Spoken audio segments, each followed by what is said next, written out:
오늘부터 하나님의 뜻 시리즈를 6주간 설교하게 됩니다. 첫 번째 시간, 영생을 얻는 것이 하나님의 뜻입니다 라는 제목으로 함께 은혜 나누고자 합니다.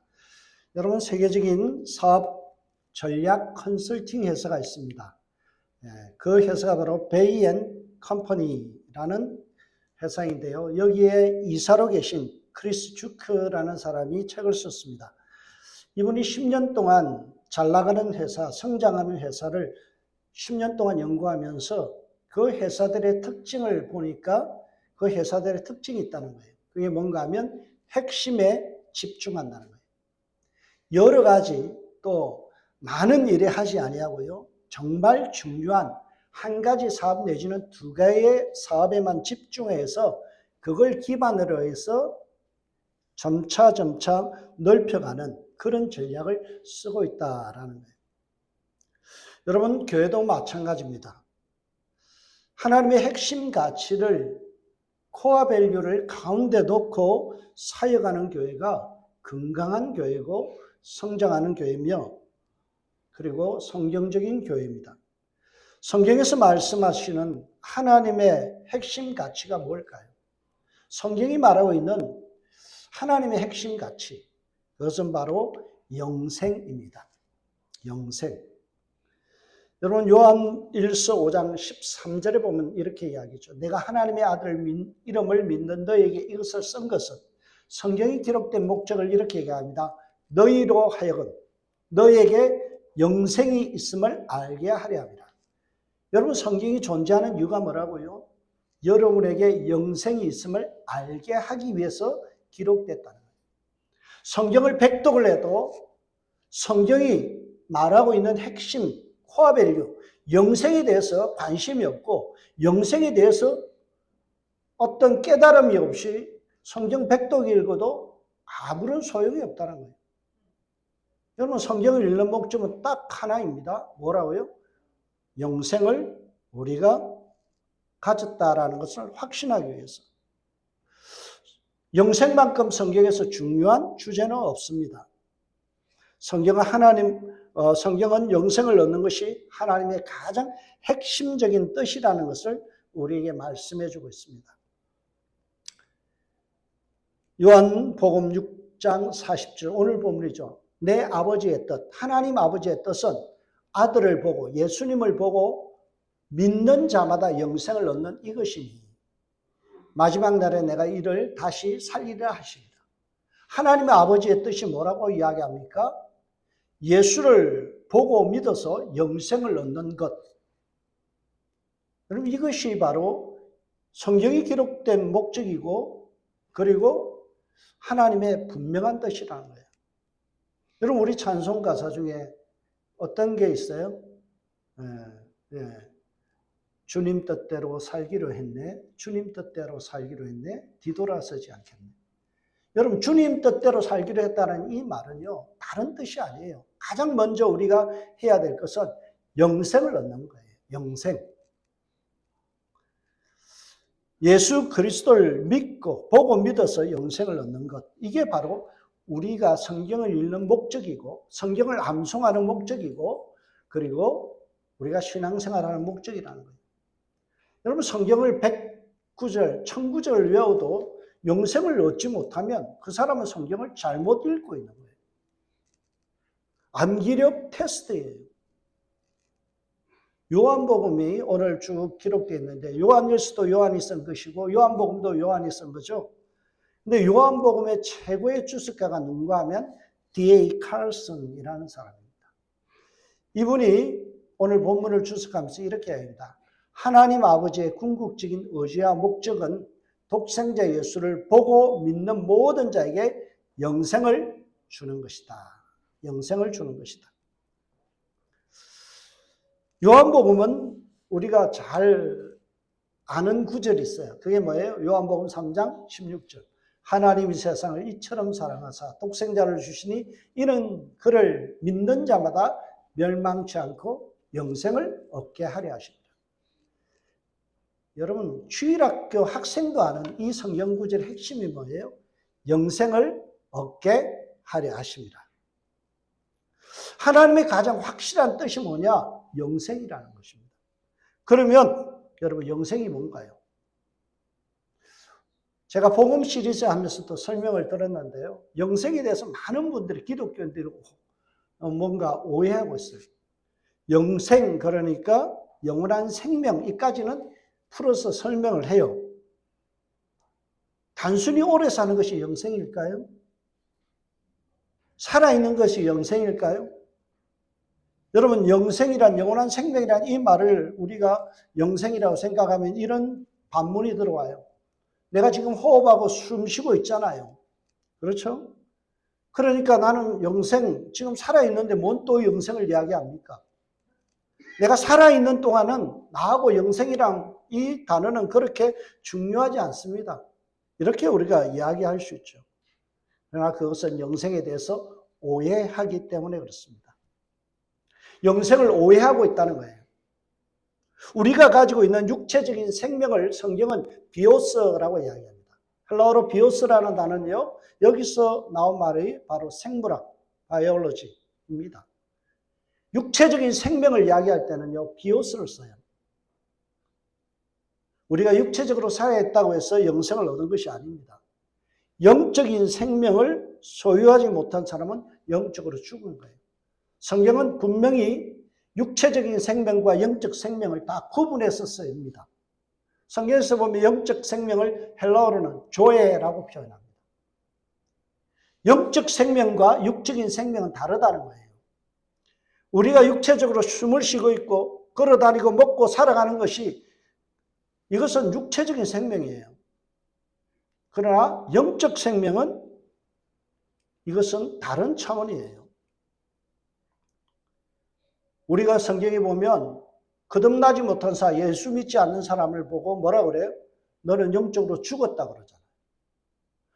멀쩡히 살아있는데 죽었대요. 왜 그런 말이 성립합니까? 영적인 생명을 소유하지 않았기 때문이죠. 조의 생명을 소유하지 않았다는 거예요. 그러면 여기서부터 중요한 말씀이에요. 우리가 반드시 소유해야 될 영적 생명, 조에는 무엇일까요? 무엇일까요? 그것은 예수님의 생명이에요.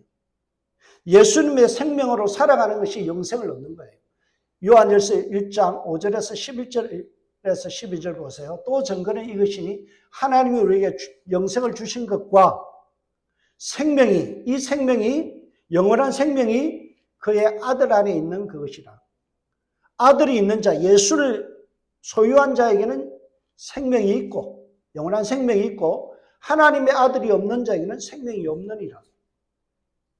여러분, 우리가 영생을 소유한다는 말은 다른 뜻이 아니에요. 예수님의 생명이 내 안에 들어오는 거예요. 예수님이 나와 함께 하는 거예요. 예수님의 생명력으로 살아가는 거예요. 내 속에 주님을 모시고 살아가는 것을 영생을 얻었다라고 이야기하는 겁니다. 요한은 이렇게 영생 얻는 행위를 뭐라고 설명하는가 하면 하나님을 아는 것이라고 이야기합니다. 하나님을 아는 것. 요한복음 17장 3절 보세요. 영생은 곧 유일하신 참 하나님과 그가 보내신 자 예수 그리스도를 뭐 하는 거라고요? 아는 것입니다.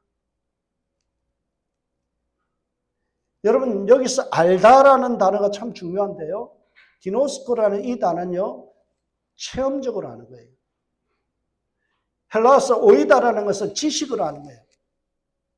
여러분 성경을 읽으면서 예수에 대해서 알 수 있습니다. 영화를 보면서 예수에 대해서 알 수 있습니다. 그것은 오이다라는 단어예요. 지식적으로 아는 거예요.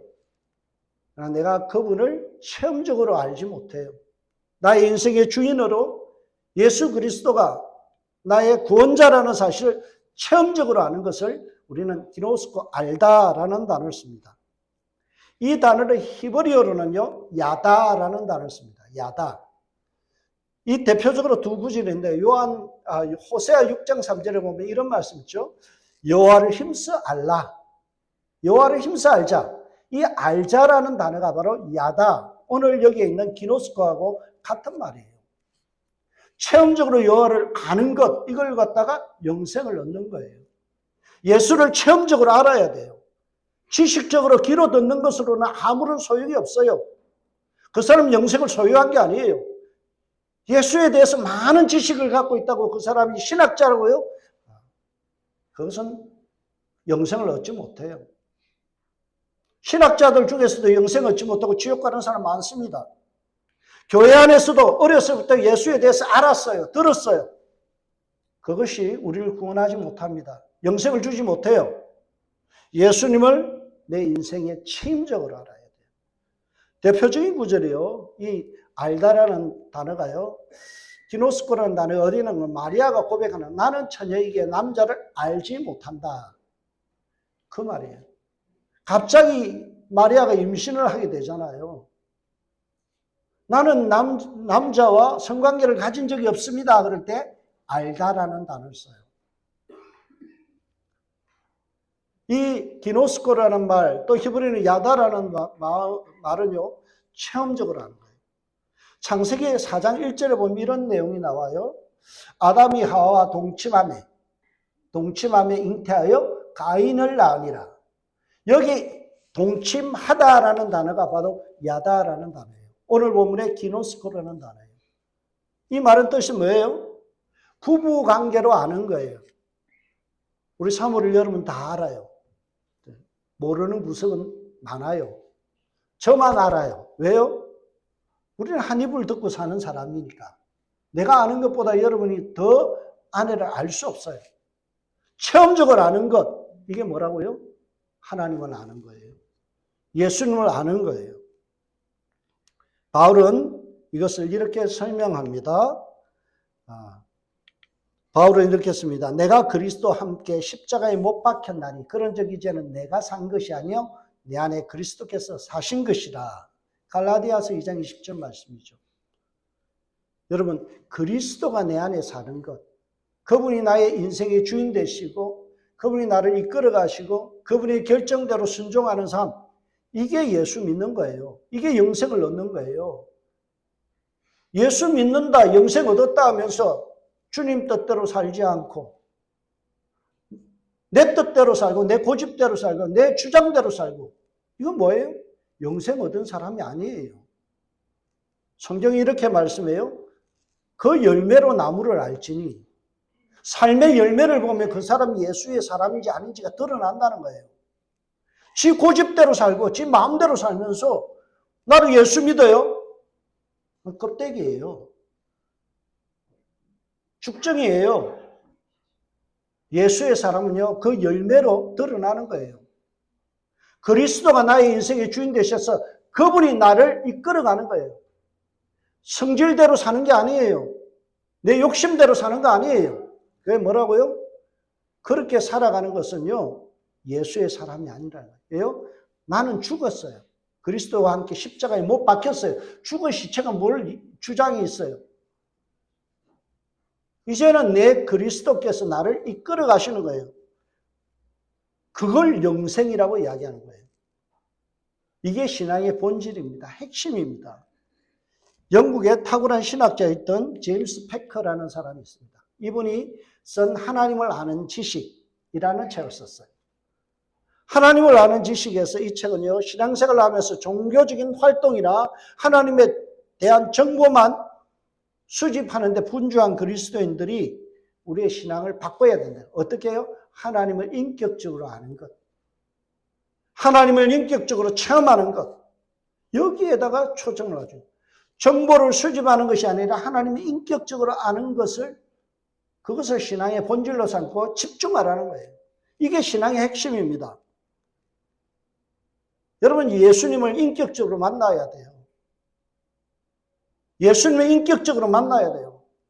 이 만남이 없으면 우리 영생 얻은 거 아니에요.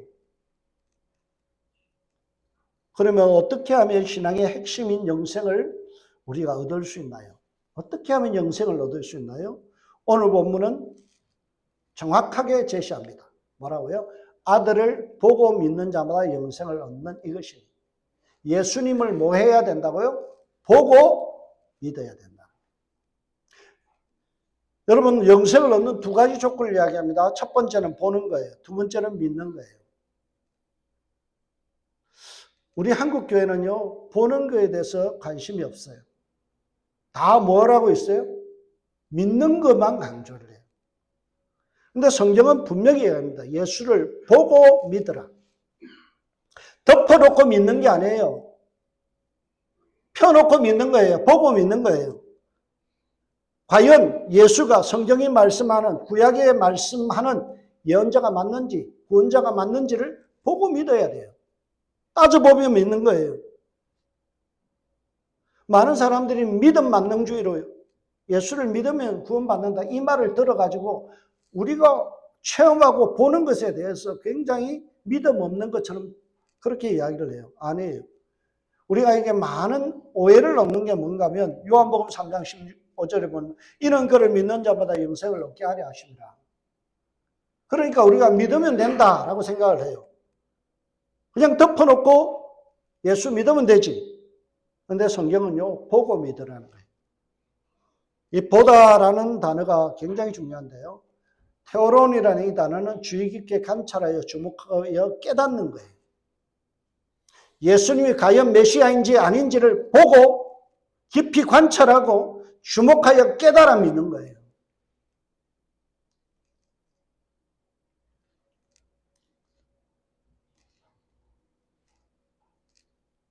예수님을 육체로만 보는 것이 아니라 그분이 누구인지 영적으로 알아보고 하나님의 아들 예수 그리스도라는 사실을 우리는 주목하여 믿어야 돼요. 예수님이 어떤 분인지 모르고 덮어놓고 믿는 것은 꽝이에요. 꽝. 그런 자에게는 예수의 생명이 들어갈 수가 없어요. 영생이 없습니다. 우리는 예수의 생명을 내 안에 모시기 위해서는 예수님 나를 위해서 죄를 담당하기 위해서 십자가를 지신 구원자라는 사실을 그것을 보고 믿어야 돼요. 구약의 예언한 그분이 바로 예수 그리스도라는 사실을 확인하고 믿어야 돼요. 예수님이 하나님과 동등된 창조의 동업자라는 것을 확인하고 믿어야 돼요. 요한일서 1장 1절을 보세요. 여러분 요한사도예요. 요한이 어떤 신앙을 가졌는지 정확히 보세요. 태초로부터 있는 생명의 말씀에 관하여는 생명의 말씀이 누구예요? 태초에 말씀이 계시니라 이 말씀에 하나님과 함께 계셨으니 말씀이 곧 하나님이라. 그분이 누구예요? 예수 그리스도 말을. 근데 이렇게 이야기해요. 태초부터 있는 생명에 관하여는 우리가 들은 바요. 눈으로 본 바요. 자세히 보고 우리의 손으로 만진 바라. 뭘 이야기해요? 체험적으로 안다는 거예요. 지식적으로 아는 게 아니라 분명하게 그분이 누구인지를 따져가면서 믿었다는 거예요. 모르고 덮어놓고 믿는 것은 미신이에요. 광신이에요. 구복적인 신앙이에요. 신앙은 예수님이 누군지를 구약 성경의 말씀을 비추어서 그분이 누구인지를 따져보면서 믿는 거예요. 우리가 신앙생활을 하면서 예배 시간마다 하는 게 뭐예요? 사도신경이잖아요. 사도신경에 보면 뭘 이야기해요? 가장 많은 부분이 예수가 누구인지를 이야기해요.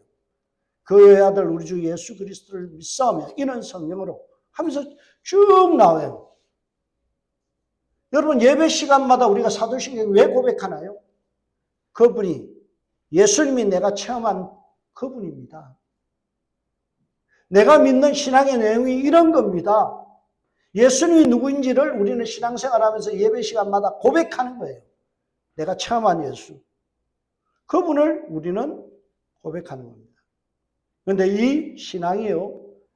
그냥 단시간에만 유지되는 것이 아니라 지속적으로 됩니다. 왜냐하면 보다라는 단어와 믿다라는 이 단어가요. 영어로 치면 ing, 계속 현재 시제로 되어 있어요. 어제나 오늘이나 내일이나 동일하게 지속적으로 예수님을 확인하고 그분을 믿고 따져가면서 믿는 것. 이게 뭐라고요? 신앙생활이라는 거예요. 그래서 영생이라는 것을 우리 기독교인들이 착각을 하는 부분이 있어요. 그게 뭔가 하면 내가 천국 가면 영생을 누린다 생각해요. 아닙니다. 영생은 지금부터 누리는 거예요. 달라스 윌라드라는 위대한 목사님이 있어요. 네. 달라드 윌라드라는 목사님이요. 하나님의 모략이라는 책을 줬는데요. 거기에 보면 영생이란 지금 여기서 하나님의 나라의 통치 아래 그분과 친밀한 관계를 누리는 삶이라고 그랬어요. 단순히 오래 사는 것이 영생이 아닙니다. 천국 가서 누리는 것이 영생이 아닙니다.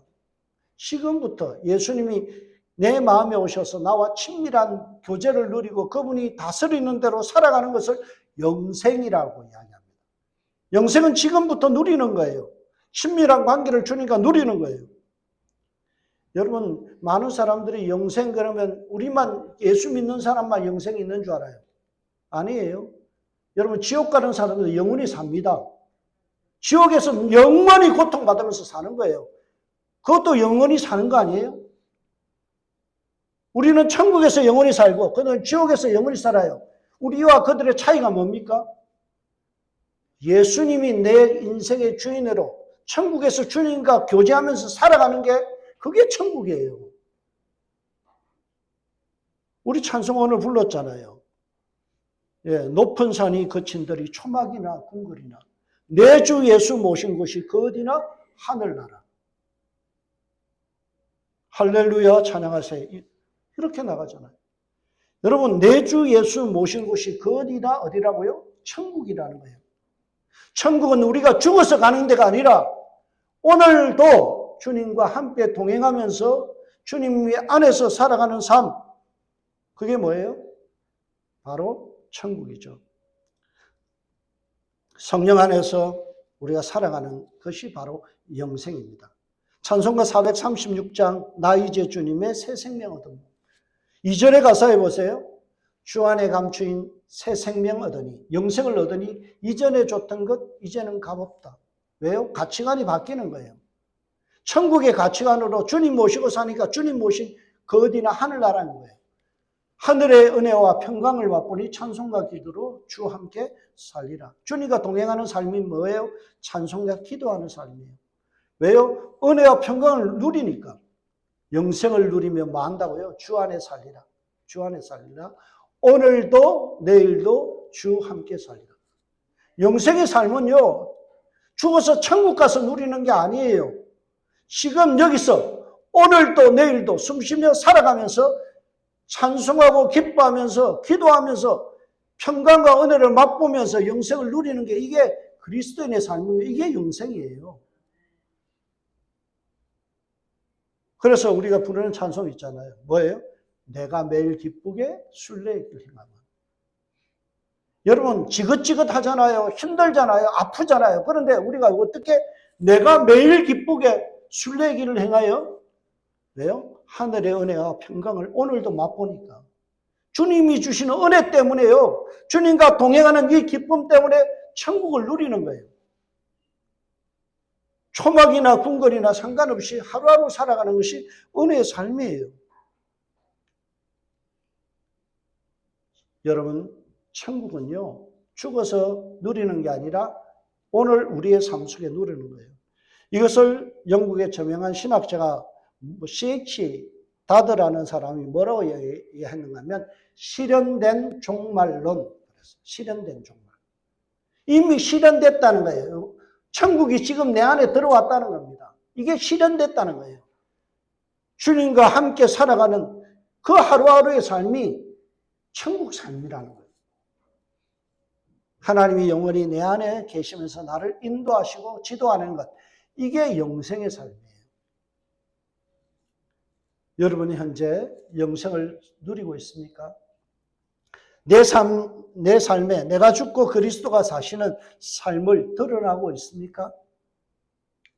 그러면 그것이 드러나야 아름다운 그리스도이네요. 예수 믿는 것 바로 딴 게 아니에요. 주님과 동행하는 삶이에요. C.S. 루이스라는 탁월한 목사님이요. 영광의 무게라는 책을 지었어요. 그 책에 보면 이런 내용이 나옵니다. 하나님이 우리에게 약속하신 영생은, 영원한 생명은 우리가 마침내 우주의 근원이신 분과 완전히 연합하여 그분의 영광에 참여하는 삶이다. 영생의 개념을 제대로 알아야 돼요. 하나님과 연합하는 것, 유니온. 두 번째는 그분의 영광에 참여하는 것. 이게 뭐라고요? 영생의 삶의 내용이라는 겁니다. 여러분, 영광이 가장 크게 드러나는 곳은 어딜까요? 천국이에요. 그 다음에 어딜까요? 바로 교회입니다. 교회입니다. 에베소서 5장 27절 보세요. 자기 앞에 영광스러운 교회를 세우사 티나 주림 잡힌 것이나 이런 것들이 없이 거룩하고 흠이 없게 하려 하심이라. 여러분, 교회가 영광스러운 거예요. 그런데 교회는 요 건물이 아니에요. 성경은 교회를 누구라고 그래요? 여러분 한 사람 한 사람이 교회다. 여러분은 어떤 존재예요? 영광스러운 존재. 하나님께서 우리를 영광스럽게 했어요. 죄인인 우리가 하나님의 자녀되고 하나님의 백성된 이것이 뭐라고요? 영광스러운 거예요.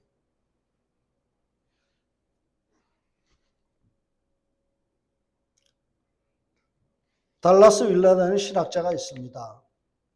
그분은요, 우리를 향하여 영생은 현재 누리는 것이다. 영생이란 무엇인가라는 설교를 한 적이 있어요. 그분의 설교를 듣다가 내가 참 은혜 받은 구절이라서 그분을 인용합니다. 영생, 구원은 이전에 하나님과 관계가 전혀 없던 사람이 새 생명, 예수의 생명을 얻고 이제 새 관계 속에 들어가는 것이다. 그 관계 속에 정말 들어간 사람은 그 관계가 쉽게 중단되지 않는다. 그 증거는 제자의 삶을 반드시 살게 되어 있다는 것이다. 여러분, 영생을 얻은 사람은 제자의 삶을 산대요. 영생을 얻은 사람은 새로운 관계, 하나님과의 좋은 관계 속에 살아가니까 어때요? 매일마다 기쁨의 삶을 누려요. 감사의 삶을 누려요. 여러분, 감사하지 않는 것은요, 굉장히 위험한 거예요. 제가 감사에 대한 설교를 할 때 준비한 내용인데요.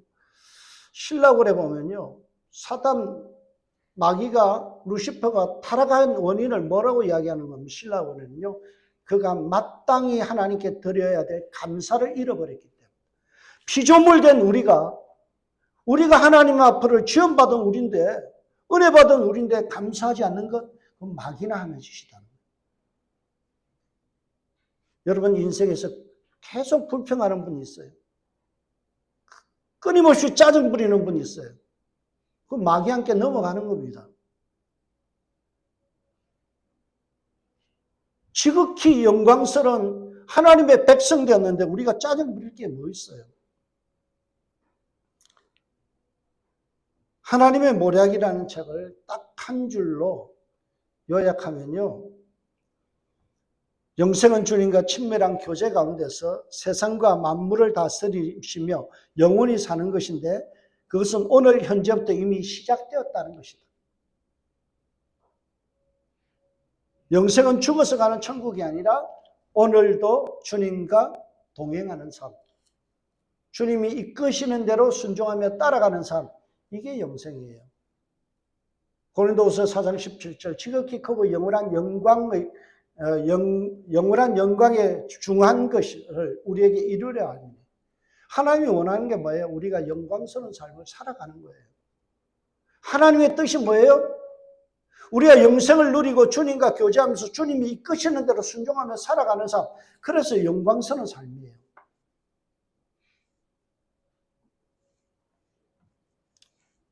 여러분, 영생을 얻은 것은요, 매일마다 우리가 주님과 동행하는 삶이고 주님이 이끄시는 대로 제자의 삶을 살아가는 거예요.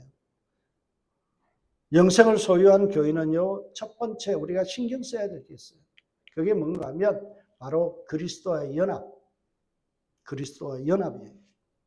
하나님의 생각과 내 생각이 완전히 일치하는 것, 이게 영생 얻은 사람의 특징이고 영생 얻는 거예요. 영생을 소유한 사람의 특징은요, 하나님의 영광이 드러나는 삶을 위해서 헌신하는 거예요. 여러분, 우리 교단의 이성복 목사님이 늘 걸어갈 때 이렇게 걸어갔다죠. 손을 딱 이렇게 꼽치고 걸어갔어요. 후배들이 물었어요. 목사님, 왜 손을 안 펴고 이렇게 갑니까? 그러니까 이성복 목사님 뭐라고 했는가 하면, 이것은 주님이야. 주님을 내가 손잡고 가지 않으면 넘어져. 실수에 타락해. 오늘도 나의 주님 대신 그분 손잡고 가는 거야. 이게 그리스도의 연합이에요. 여러분 하루하루 살아가면서 우리는 실수하고 실패합니다. 왜 할까요? 내가 그리스도와 연합하는 삶을 살아가지 않으니까.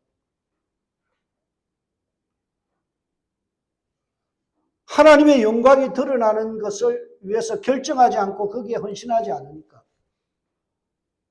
하나님의 생각 따로 내 생각 따로 사니까 뭐예요? 그리스도의 연합이 안 일어나는 거예요. 로마서 2장 7절 보세요. 선을 행하여 영광과 존귀와 썩지 아니함을 구하는 자에게는 영생으로 하시고. 여러분 영생 얻는 사람의 특징이 뭐라고요? 선을 행하여 영광과 존귀와 썩지 않은 것을 구한대요. 내 삶이 영광스러운지를 봐야 돼요. 내 삶이 다른 사람에게 덕이 되는지를 봐야 돼요. 내가 하는 말과 나의 표정이 그것이 덕이 되는지 그것이 영광이 되는지 따져보면서 살아야 돼요. 그게 주님과 동행하는 거예요. 저는 매일마다 새벽마다 기도할 때 마지막 몸기도라는 거예요. 몸기도. 뭘 하느냐. 하나님 나의 머리는 항상 하나님의 지혜와 지식으로 충만하게 해라. 눈을 놓고 기도할 때는요. 내 눈이 교만하지 않게 하시고 내 눈으로 사람들과 볼 때 은혜가 들어가게 하시고 눈을 맞추는 사람들이 은혜를 받게 해달라고 기도해요. 내 귀는 성령의 음성에 민감하게 듣게 기도해요. 내 코는 교만하지 않고 콧대 높은 사람 되지 않도록 성령이 내 안에 들어오실 때 성령이 내 안에 생명으로 들어오시고 내 안에 모든 찌꺼기들은 다 빠져나가게 내 입술은 진리를 말하고 선한 말을 할 수 있도록 내 손은 붙들어주는 손이 되게 하시고 선을 행하는 손이 되게 목은 곧은 백성이 되지 않게 가슴은 예수 그리스도로 가득 차게 사랑으로 가득 차게 나의 허리는 하나님 힘써 일하게 해주십시오. 나의 무릎은 기도의 무릎 되게 하시고 나의 발은 주님과 동행하는 발이 되게 해주십시오. 매일마다 기도하는 거예요.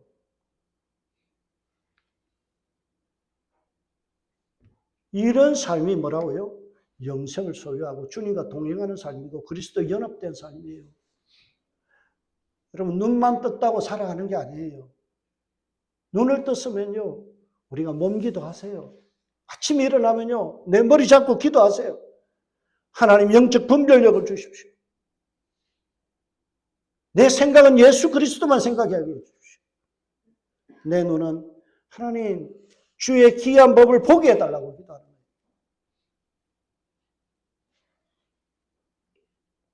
이것이 성도의 삶이에요. 한 가지 더 할 것이 있습니다. 그것은요. 영생을 선물로 받은 사람이 해야 될 일이에요. 그게 뭘까요? 그것은 바로 영혼 구원이에요. 전도하는 거예요. 선교하는 겁니다. 요한복음 6장 38절 39절 오늘 본문을 보세요. 내가 하늘에서 내려온 것은 내 뜻을 행하려 함이 아니요 나를 보내신 이의 뜻을 행하려 함이니 나를 보내신 이의 뜻은 내게 주신 자 중에 내가 하나도 잃어버리지 않고 마지막 날에 다시 살리는 이것입니다. 무슨 말씀이에요? 바로 영혼 구원하는 것. 이게 주님의 뜻이고 하나님의 뜻이에요. 잘 먹고 잘 사는 게 그리스도의 뜻이 아니에요. 여러분 내 자식이 잘 나가는 게 그게 하나님의 뜻이 아니에요. 무엇이 하나님의 뜻이라고요? 나를 통해서 나 때문에 예수 믿는 사람이 생기는 것. 그게 하나님의 뜻이에요. 잃어버린 사람 구원하는 거예요. 지난주에 우리가 마태복음 마지막 장 설교했잖아요.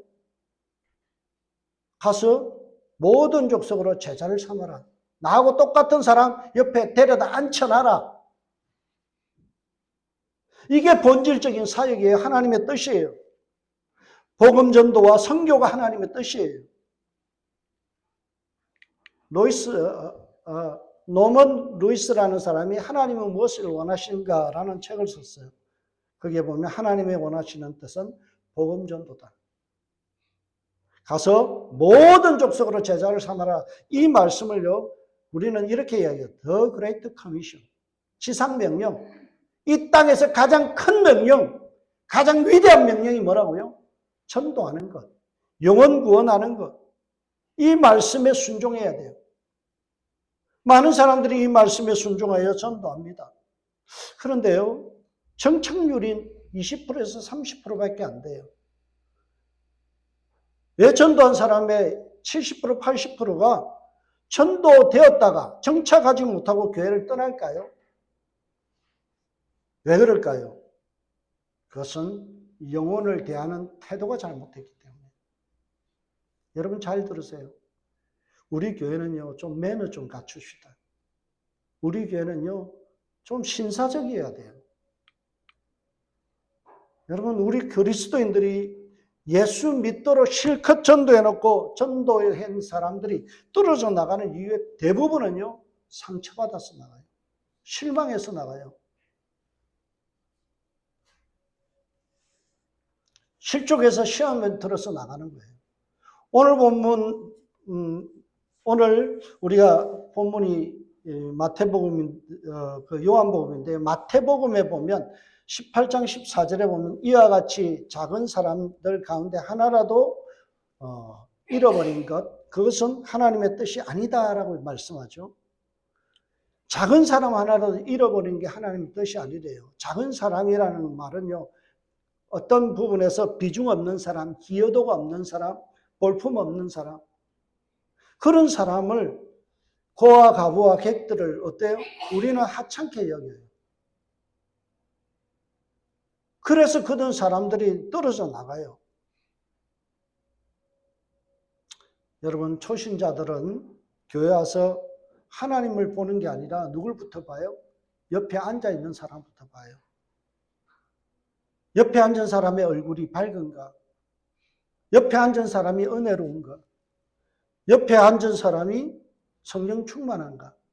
이걸 보고 그 교회를 결정하고요. 근데 마음이 하나 탁 어떤 말 한마디에 상처받으면 그 다음 주부터 안 와요. 천하보다 귀한 영혼이 교회를 떠나가요.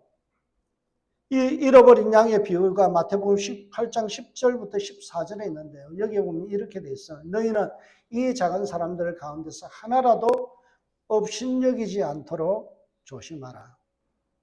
업신여기다라는 말을요, 영어로 보니까 do not look down 됐어요.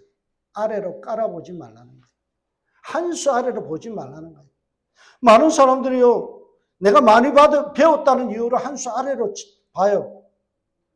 빨리 이민 왔다는 그 경험이 많다는 이유로 사람들 갖다가 어때요? 한 수 아래로 봐요. 룩다운해요. 사회적인 경험이 많다는 이유로, 돈이 많다는 이유로, 교회 오래 다녔다는 이유로, 내가 교회 먼저 왔다는 이유로 뭐예요? 룩다운.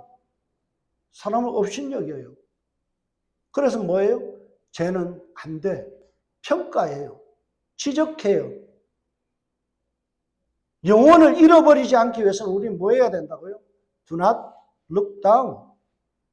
사람 함부로 깔보지 말라는 거예요. 업신여기지 말라는 거예요. 하나님 앞에서는 다 같은 영혼이에요. 목사나 여러분이나 똑같은 한 영혼이에요. 그래서 우리는요, 존중하는 문화를 가져야 돼요. 여러분, 절대 평가하지 마세요. 옆에 있는 사람 함부로 룩다나 업신여기지 마세요. 여러분, 각자요, 여기 있는 분들이 인생을 살아온 걸 책으로 쓰면요, 정말 수백 권을 써도 모자랄 만큼이나 고생하고 어렵게 살아온 분들이에요. 그런 분들을 함부로 우리가 대해서는 안 돼요. 존중해야 돼요. 모든 일을 절제하며 초신자들의 시험에 들지 않도록 우리는 늘 주의해야 됩니다. 그것이 주님이 우리에게 맡겨주신 영혼에 대한 올바른 태도예요. 그래서 우리 교회는요, 매너가 있어야 돼요. 매너가 있어야 돼요. 신사적이어야 돼요. 노블. 좀 뭔가 품격이 있어야죠. 제가 늘 하는 말이 있잖아요. 목사가 돈이 없지 가오가 없냐. 목사는 가오가 있어야 돼요. 어디 가서 정말 후진 모습 보이면 안 돼요. 말을 해도 품격이 있어야 돼요. 행동을 해도 멋있어야 돼요. 그래서 우리는 한 영혼을 구원하기 위해서 뭘 해야 돼요? 값비싼 대가를 지불할 줄 알아야 돼요. 잃어버린 양에 대한 비유는 어떻게 끝나느냐 하면요. 잃어버린 양의 비유의 마지막 부분 이렇게 돼 있어요. 너희는 어떻게 생각하느냐? 어떤 사람에게 양 100마리가 있는데 그 가운데 한 마리가 길을 잃으면 그는 99마리를 산에다 남겨두고 길을 잃은 그 양을 찾아 나서지 않겠느냐. 잃어버린 영혼 어떻게 해야 된다고요? 우리는 그들을 찾아 나서야 되고 한 영혼을 귀하게 여겨야 된다. 그 사람 안 나오니까 속 시원해. 정말 하나님 앞에 가서 심판받을 이야기예요. 그런 사람은 교회 안 나와도 좋겠어. 정말 그런 사람 교회 좀 안 나오면 안 돼? 그는 하나님 앞에 가서 큰 채찍 맞을 일. 제가 그런 표현해요. 하나님 나라 가서 토끼띠 할 일 많다. 벌 쓸 일이 많다는 거예요. 한 영혼에 대해서 우리는 예의를 갖추고요. 한 영혼에 대해서 그 영혼이 실족지 않기 위해서 우리는 최선을 다하는 사람이 되어야 돼요. 영생을 소유한 자답게 한 영혼을 존중합시다. 예수님의 시선으로 영혼을 바라봅시다. 그리고 낙심한 영혼을 주께로 인도합시다. 한 영혼을 찾는 수고로움을 감수할 줄 있는 우리 성도님들 됩시다. 하나님의 뜻은 영생입니다. 영생을 잊지 않도록 우리 교인들 모두가 영생의 소망을 두고 살아가는 저와 여러분들 되시길 주의 이름으로 축복합니다. 기도하겠습니다. 하나님, 내 주 예수 모신 것이 그 어디나 하늘나라 영생을 소유한 것임을 믿습니다. 예수 그리스도를 내 마음의 주인으로 모시고 살아가는 것이 영생이요. 그 주님 없이 살아가는 것은 지옥입니다. 주님, 매일마다 우리가 주님과 동행하는 삶을 누리게 하여 주옵소서. 잃어버린 영혼 찾아 나서게 하시고 한 영혼을 소중하게 여기는 저희들 되게 하여 주옵소서. 감사하고 예수님의 이름으로 기도합니다. 아멘.